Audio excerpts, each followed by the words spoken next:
Hi, I'm David, and this is part of my series of lessons for intermediate guitar players. First of all, I'd like to thank you for visiting my YouTube channel. I hope you get some benefit out of this. At this time when everybody's isolated and we're all home alone, it might be a good time to just kind of revisit some of the basics of what you think you know and see if maybe my viewpoint on things doesn't help you just a bit. Okay, I'm going to give you a short slide that shows the things I'm going to talk about this morning. Here it is.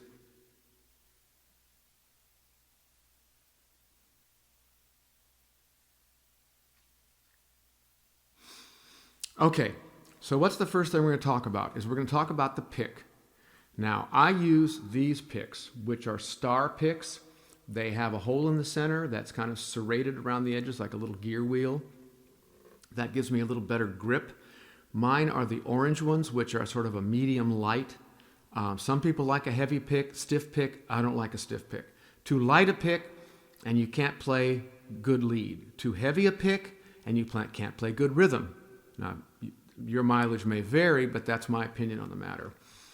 First thing is, and one of the most important things, is to maintain a consistent pick angle. What I'm looking for in a lot of my playing is to find a way of playing and positioning my hands in the pick so that I can play chords, I can play bass lines, I can play transition passing chords, and I can play lead and melody lines, all with the same pick angle and the same hand positions. Because every time you try to do something different, to move into a lead or to move into playing a bass line, you run the risk of not doing it correctly. It's like a jump chord where you have to hit the right fret and you miss it by a smidge and it doesn't sound good. The less variety you have in your basic hand position and your pick position, the better off you're going to be. So it's a 45-degree angle.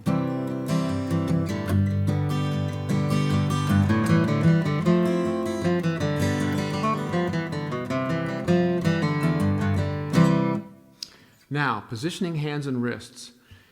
The right hand, notice that most of what I'm doing has to do with rotating the bones in the forearm. There's some of this too, of course, there's bound to be, but this is a more massive thing. It engages your bicep. It makes for more muscle mass motion, using up more energy. This doesn't take much energy, and it's more accurate because I can keep my hand kind of positioned. So I recommend that you hold the pick most of the time fairly relaxedly, and when you're strumming,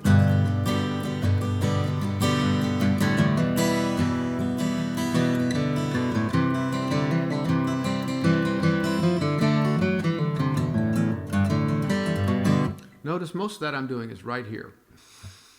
Okay, the left wrist is another issue that people ignore a lot. First, don't use too much muscle.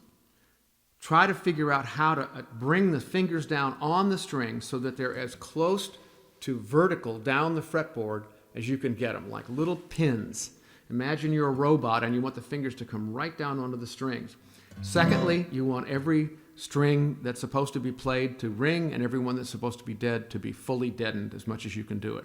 But the other thing is, you're going to have to change position. If I go from C, where my thumb is sticking out here, to F, where my thumb is behind the fretboard, or to G, where it's further up the fretboard, or D, where I'm actually playing a note, as I do those things, my left elbow needs freedom.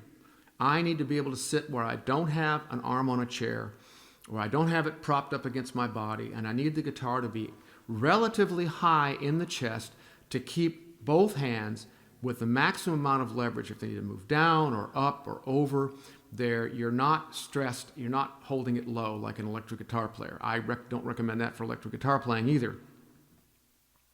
I use a strap all the time. I learned my lesson with some back pain and with the guitar wiggling around on me and moving away from where I needed it to be. And all it takes sometimes is, a couple centimeters of slip, and that chord that you loved so much turns out to sound like this rather than this.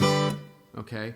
Find a big, thick strap, make it nice and snug, not too snug, but well positioned, and use it all the time. I just almost never play without a strap unless I'm really just noodling around on the couch. Anytime I'm really practicing, I have a strap on. What's the challenge of strumming? The biggest challenge of strumming on the guitar is, unlike a piano where I can control the order in which the notes are played, I can hit all of them at once, I can arpeggiate in one direction, I can arpeggiate in the other. On the guitar, you have to strum down or have to strum up. And the problem is that from here, it starts with the low string and goes to the high. Here, it starts with the high string and goes to the low. Problem is, there's no way they sound exactly alike, but your challenge, should you choose to accept it, is to try to make them sound alike.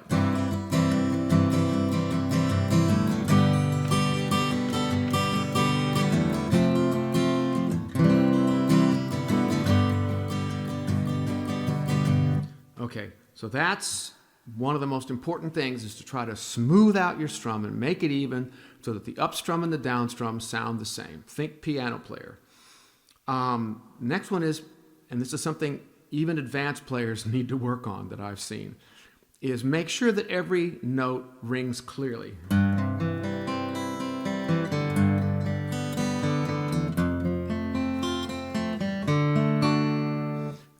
Test yourself all the time. Just stop for a second and make sure that every one of the notes that's open in that chord is actually ringing. And if it's supposed to be dead, that it's actually dead. So here's a diminished chord. That's an F sharp diminished, and of course all the other notes. But because of where it is, I can't play the top E, and I shouldn't play the low E either. So I can either hit exactly those center four strings, which I strive to do, or I can strum the whole thing, but I'm killing those strings. If I didn't kill them, it'd sound like this, which is certainly nobody's idea of a good sound. Finally, for today's lesson is the basics of muffling. Now you got two hands, so there's two kinds of muffling.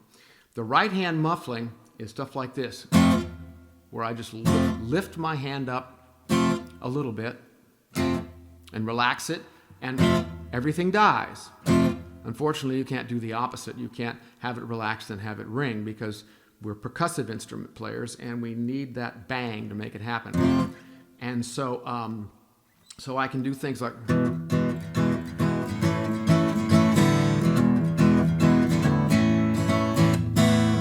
Now, right hand muffling is using the flesh of the palm over here, the butt of the hand, over the pins, roll it in, and the more you, if I bring it on, I'm going to exaggerate here and I'm going to play my C chord. Notice that's fully muffled,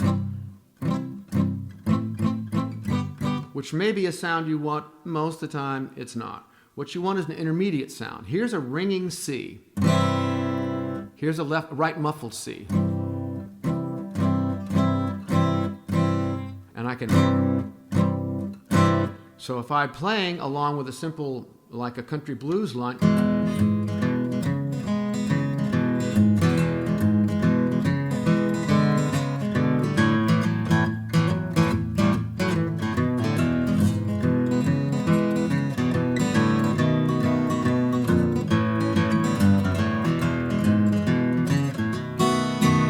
now there I was using both to make that more mellifluous.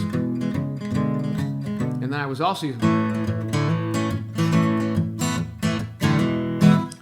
using left hand muffling. So it's hard, it's going to be difficult, but if you learn to use both of those kinds of muffling, your guitar playing becomes much more interesting, much more flexibility. There's a lot of other things we can talk about, a lot of other things you can do to make it interesting, but if you make just those changes, clean sounding strike, open strings ring, dead strings, I mean all the strings that are supposed to be played ring, dead strings are dead. You're using right and left hand muffling to accentuate the rhythm and the characteristics of the song. You're going to find yourself sounding so much better, and you're going to be able to back a singer or the other instrument players in your band in a way that gives the song a real dynamic presence, that just banging around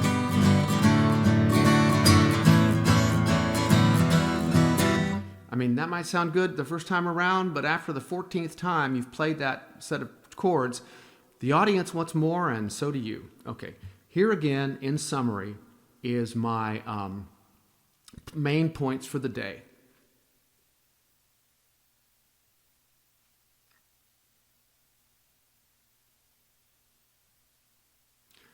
All right, thank you very much. That's the end of today's lesson.